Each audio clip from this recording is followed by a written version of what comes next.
Good morning or good afternoon, ladies and gentlemen. The Hurricane Watchman is here with your latest update on the tropics. Specifically today, we're going to be mainly talking about Tropical Cyclone Batsirai, or Batsirai, I should say, because right now it's got winds of 95 knots, as you can clearly see right there. That's about 110 miles per hour. The Joint Typhoon Warning Center is actually expecting this to reach about 125 miles per hour before it weakens prior to making landfall there in Madagascar. So again, 95. So you can see 95 knot winds is about 125 miles per hour, or 110 miles an hour. The peaks can be 125, and the air pressure is 965 millibars. So when we're closely monitoring this, there's lots of convection with this system, and we're going to continue to watch this throughout the day. I actually want to show you this right here. So as you can clearly see, there's lots of convection here. There's lots of rotation. You can clearly see the storm is spinning clockwise. Because in the southern hemisphere, it's going to be spinning clockwise. But there you can clearly see the storm right there. We got winds about 110 miles per hour in there. Lots of convection, as you can see, that convection wrapping around the center of circulation. That is a sign that this storm is indeed, in fact, intensifying and trying to become more developed, more well-defined. And it might actually try to recreate that eye. Earlier, over night hours, it had an eye, a little bit of an eye, not perfectly cleared out, but the eye was much more well-defined, and you could easily see it a lot better. Put this, you can kind of see it right there, and then boom, there's a blob of convection there, and it gets covered up by that convection. Then the eye gets covered up by that convection. So I'm going to go here and actually show y'all what I was talking about. So I'm going to get a loop of this. I want y'all to see what I was talking about. So you can kind of see where the eye was trying to develop a little bit. It's a little bit more difficult to see. Then this one right here is a little easier. You can clearly see where that eye was, but you can kind of see there's nighttime there. But that eye is right there. Boom! Convection blows up right there in that eye, and that is a huge sign that this storm is still in fact trying to intensify. So I do think we're going to see this past Category 3 status. Right now it's almost a Category 3 status there at 110 miles per hour, a height in Category 2. Category 3 starts at 111 miles per hour. So this is what we're seeing right now with this system, and I think it's going to continue to intensify at the rate that this is intensifying. Now I am looking to see in an area where it's going to go. They are predicting there's going to be a little bit of wind shear and a little bit of dry air, so it depends. I do see there is a lot of warm water. The wind shear is going to be a little bit of an issue, not huge. Dry air is going to come down. The humidity, the relative humidity, is going to come down a little bit. So there won't be a huge amount of moisture in the atmosphere. At the same time, there won't be a huge amount of wind shear, but there will be enough to keep it from exploding to a Category Major 4 or a Category 5. So I do think it's going to continue to intensify, but it's not going to just be, on the level of Hurricane Patricia, Typhoon Haiyan, Typhoon Tip, Hurricane Irma, Hurricane Maria. I don't think it's going to be on that level, but I do think it's going to continue to intensify, but it will not be unprecedented like we've seen in the past. So there you go. You can see that eye, then that convection, then a huge blob of convection appears there. Again, basically saying that this storm is continuing to intensify and shows no signs of slowing down. I do want to talk about and show more, let's say more models. I do want to show more satellite imagery. So again, 95 knots, as you can see right there. 95 knots, 965 millibars. Now, basically what that 965 millibars is saying is, that's the air pressure. The average air pressure at sea level is 1,013.25 millibars, and the lower that air pressure is, the stronger that storm is. Some of the strongest storm in terms of air pressure was Typhoon Tip in 1979. I believe it was in October. It was in October of 1979. Air pressure was 870 millibars. Some of the other storms that we remember. Typhoon Haiyan, I think it was like 895 millibars. Hurricane Maria in 2017, 908 millibars. Hurricane Michael in 2018, I believe it was 919 millibars. Hurricane Ada in 2020, 917 millibars. So you kind of get a correlation. The stronger storms, much more lower air pressure. Rather weaker storms, not as low. Now still 917, 908. 910, 914, whatever the air pressure is, that's still pretty low compared to where it should be at sea level at 913.25 millibars. 850 millibars is at about 5,200 feet. So that just kind of, gives you an idea how low that air pressure actually is. Anyway, this is what I'm looking at right now. I do want to continue to talk about this because this certainly is going to be something that we're going to have to continue to talk about. 65. These are in knots. This is basically the wind radius of the storm. So as you can see, this one out here, this is tropical storm force. All right, you can see that by this number right here. That's 35. That's 35 knots. That's about 40 miles an hour. This one right here is about 50 knots. Excuse me. That's about 60 miles per hour right there. So that's 60 miles per hour. And then this red one right here is about 65 knots, 75 miles per hour. And that's where you have that's where you really have the strongest winds. Excuse me, is right in this area. Really, where you're going to have those incredibly powerful winds. We're talking 75, 80, 85, 90, 95, 100, all the way up to 110 miles per hour. Where it is at right now. So that's where we're seeing the strongest winds. Is right in that small area. You're not going to see those winds throughout the entire system. They're going to be in a compact, small area, a very small area. Same thing with most all hurricanes. Like a good one I remember was Hurricane Laura, and always on the east side is the dirty side. Now this system actually looks like the west side. I'll have to do more research. Generally, you'll have the wind field, and it will stretch out to the north and to the northeast. And the right front quadrant is generally the most powerful. But this looks like the bottom left quadrant. Still on it. So, that's what we got going on right there. This right here is really going to show us about the ocean heat content. As you can see, this is where it's at right now, 0 hours. It is moving away from where the ocean heat content is the deepest.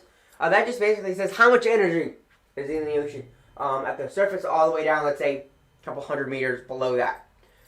Usually with incredibly deep and intense high TCHP, tropical cyclone heat potential, or ocean heat content, that will be very, very high. You may have, there might be a huge amount of energy. And with a hurricane, you have lots of wind, and it's going to be stirring up that water. But when the ocean heat content is really high, it's just going to continue to churn the hot 80, 85, sometimes as hot as 90-degree waters up and up. But if the ocean heat content is very low, and you just have a thin layer of 80-degree plus at the top levels of the ocean, it's going to pull in that cold water, and the storm is going to die out very quickly. That almost reminds me of a thunderstorm. A thunderstorm, you need heat energy. You need heat energy in the atmosphere. But if there's not a lot of energy and it's very shallow, it's gonna blow up very quickly and it's gonna die out. But if there's continuous amount of heat energy in the atmosphere, let's say with a pyrocumulonimbus storm from a wildfire or a volcano, it's gonna continue to give out that energy and it's not gonna die out in an hour or two. It may die out in 5 or 6 hours or more. Depends on how much energy keeps coming up with that. So that's kind of how I have to put this into perspective. So that's what we're looking at there. It's not got as much energy, but I do think it has enough energy because it's going to continue to move. And so as it continues to move, it's going to continue moving over new water. The water behind it's going to get cooled. If you've ever seen a ocean temperature map after, let's say, Hurricane Harvey, for example, the ocean was actually cooled below 80 degrees. It was in the mid to upper 70s because the storm churned up all those cold waters from the lower levels of the ocean up to the surface levels, which basically just showed that it churned that water because there was not a huge amount of tropical cyclone heat potential in the ocean at that time. This right here is actually a really important map. This is gonna help with prediction. I'm gonna stop this, but this right here, I forgot. I'm like, it's not January. Yeah, it is. So first off, intensity. You can generally see intensity is gonna come up. It's gonna come up. It's gonna come up a little bit, and then it's gonna generally come down. And some of them showing all the way to 240 knots. I don't think that's going to happen. Shear, it's going to generally go up. Some of them say it's going to stay stabilized, as you can see here. This generally so stabilized. This one shows it's going to go up. So I think it's going to come up a little bit, and then it might come down. So I think there's going to be a little change in shear. Not a huge amount. Sea surface temperatures generally are going to stay the same. So I think between 28 and 30 degrees centigrade, we're generally going to stay within 28 and 30 degrees centigrade temperatures. Humidity. Humidity is actually very important. when it comes to understanding if a storm is going to get weak or strong or what. Actually zoom in so we can see this. Evidently I can't zoom in anymore. There we go. So this just shows humidity in the mid-lows of the atmosphere. In a hurricane, typhoon, or tropical cyclone, there's different levels of, you got the low levels, the mid levels, and the upper levels. At the mid levels, you need to have high amounts of humidity. Right now we're probably between, I would say, 50 and 60%. Higher that humidity is in the mid levels, the better the storm is going to be able to develop. I believe with Hurricane Patricia, there was a huge amount of humidity. Surface levels, upper levels, mid levels. It was above 60 to 70%. So the storm was able to intensify. When you have low humidity, you're going to have dry air. And that dry air is going to wrap around the center of circulation and literally choke the storm out, and it will die. That's what happened with Claudette in 2020.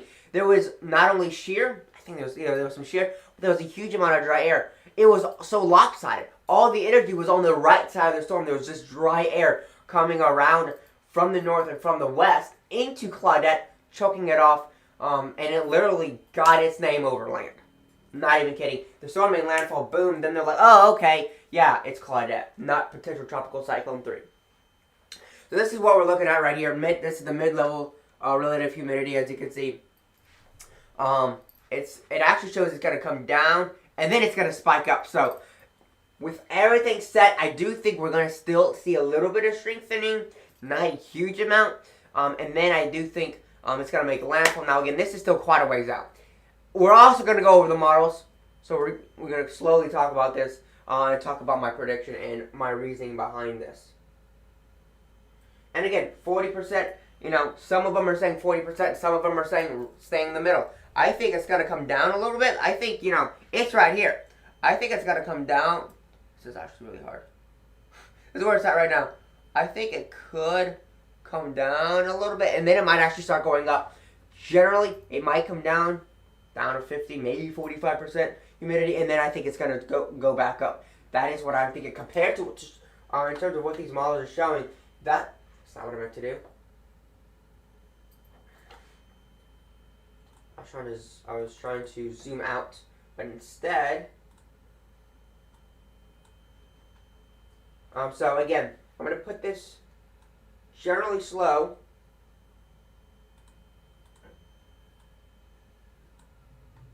So you can kind of see what's going on. I'm going to actually zoom out a little bit because I want y'all to be able to see everything.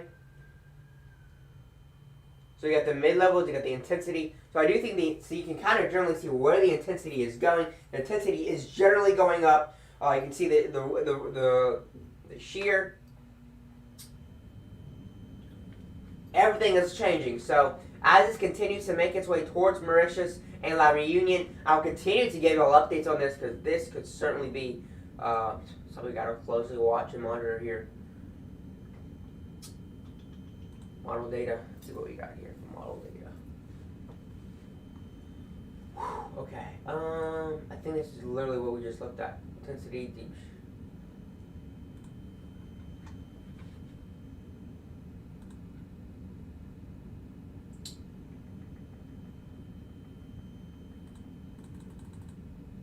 So again, wait, this is the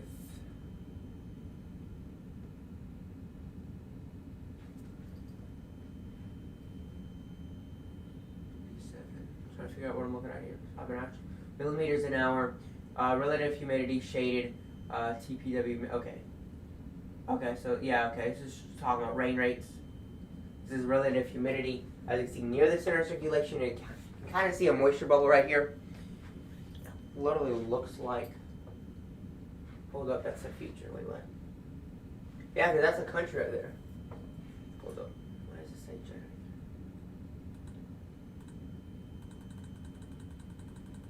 Oh, wait, I think these are. Oh, this is the forecast. So this is January 30th right here. So where it's at right now, 75. So you can clearly see lots of humidity. Now there's a little bit of dry air on the west side. Right through here, there's a little bit of dry air, but I think it's going to expand. It's going to try to expand. The storm's going to try to get stronger and expand because of all the warm water.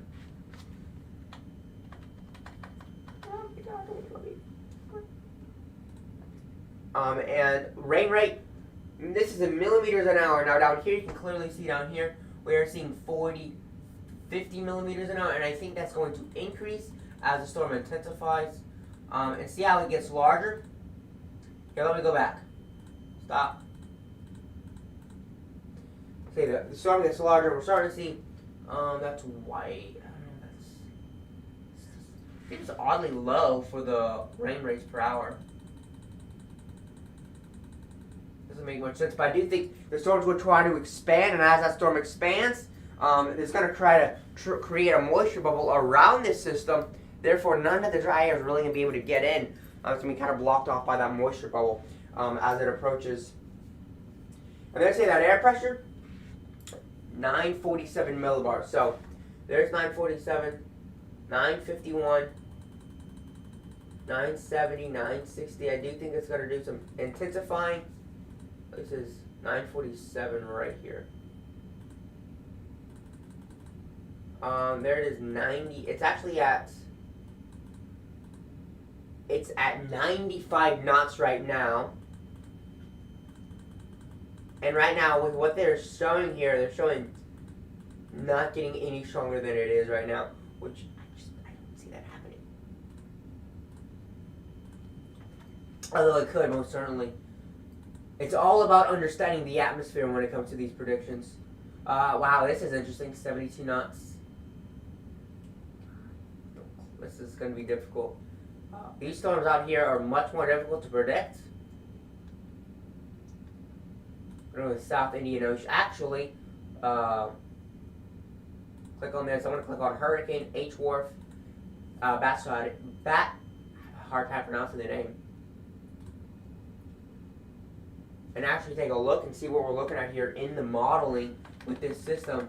Because I do think a little bit more strengthening, and then as it really begins to approach Madagascar, I think as it approaches Madagascar, it's going to intensify a little bit, and then it's going to start to weaken a little bit. I do think an eye is possible. Shows a landfall about 945 to 950 millibars. Huge and heavy bands of rain, for sure. That's a definite, I think. I want to take a look at the 10 millimeter.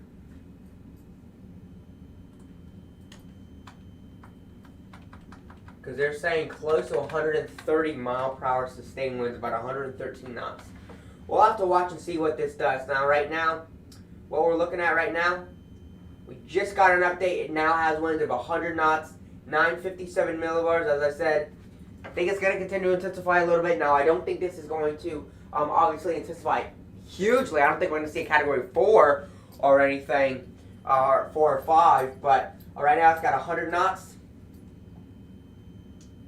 It is intensifying a little bit slower.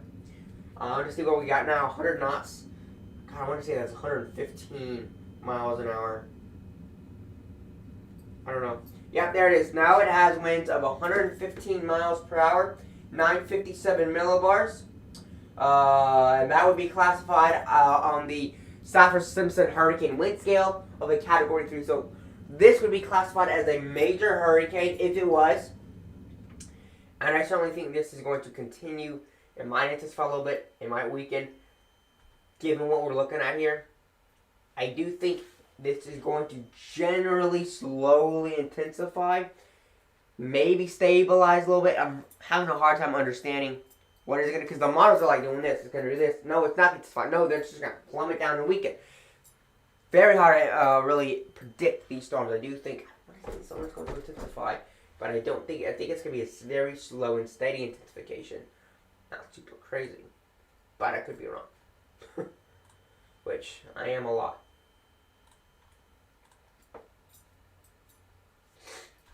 So that is what we are looking at and watching right now.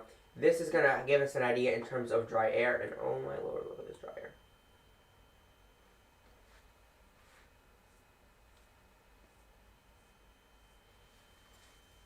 And the more moisture there is in the atmosphere, the more rain there is, the more moisture there is in the atmosphere, the higher that relative humidity is, the more the storm is going to expand. When you have really dry air, it can't expand, it just condenses and condenses. Generally, I think that's one of the reasons why hurricanes in the North Atlantic are so tiny. What I mean by tiny, I mean, you know, small. I mean, we're not seeing typhoon tip 1,400 mile wide radius, or no, diameter wide storms. You know, we don't see 1,300 mile wide storms. Some of the bigger storms, generally when a storm is slowly weakening, it will begin to expand. We've always seen that. Extratropical storms are out of this world huge. Hurricane Ike in September 13th, 2008, when it made landfall here in the Galveston area. It was incredibly huge. It took up like more than 80% of the Gulf of Mexico. It was massive. But generally, because there's so much dry air, preventing this from expanding is why I think it's so small. My opinion. That's what I think. So, that's the storm we're seeing right now.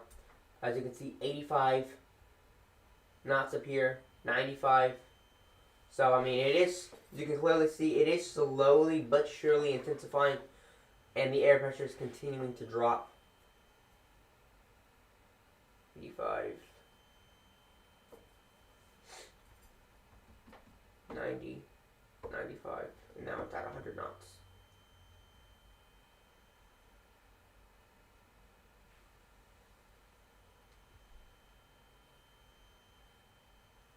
So that's where we're at right now.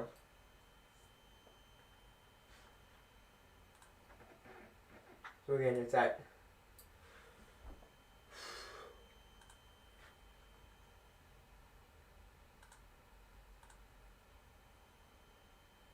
so I want to take a look at Zoom Earth and really look at the storm. Look at that upper level low right there. It's freaking massive. Look at that. Probably bring huge amounts of snow. Look at that storm. That's the one that we saw. Huge cold front coming all the way down to Cuba. Wow, that is just incredibly huge. It's massive. If we go back, Anyway, I don't want to keep going back. Okay. Just go around here.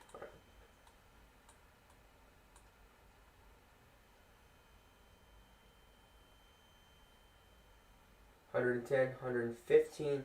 So I do think it might slowly intensify, possibly weaken. 125, 105. So we'll see what happens with this storm.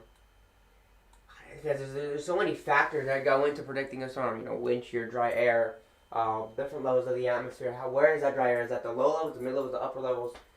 Really hard to predict these storms sometimes. So they do say it's going to intensify. Right now, it has reached. Right now, it is at 115 miles an hour. That says midnight, but it has reached 115 miles an hour right now. Does anybody have any comments, questions, or concerns? Let me pull up the chat.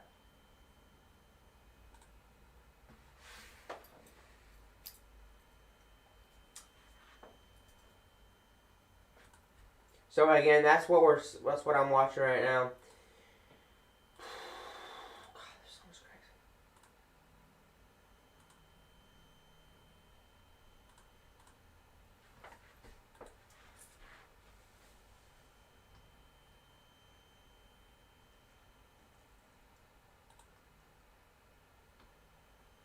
This one's good because this really shows dry air a lot better than you can see.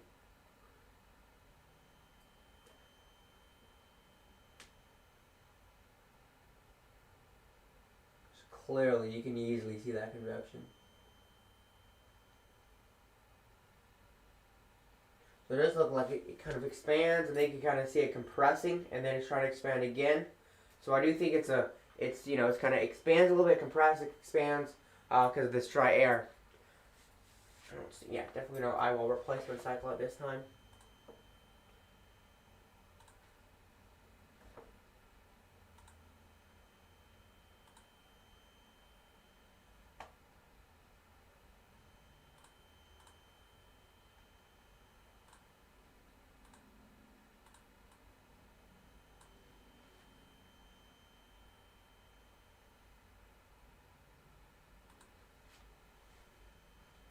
That's probably going to be it for today, guys. I like to keep these videos short, quick, and sweet. We're going to continue to watching this. I'm going to continue to make predictions and see what this storm is going to do. I do think it's going to reach a peak It's going to weaken a little bit, but it's going to generally stay stabilized as a generally a strong system. And then I do think it's going to strengthen again before landfall. Not, well, so long before landfall. I do think there could be a weakening. Still going to look at this, see wind shear wise, what we're going to see in the future to help with predictions. So, again, if you have any comments, questions, or concerns, feel free to comment in this video / stream. Email me at hurricanewatchteam@gmail.com. Closely monitoring this and we'll be watching other systems, but those are well into the future. So that's it today, guys. Have a wonderful rest of your afternoon, and I will talk to you guys later on. Peace out.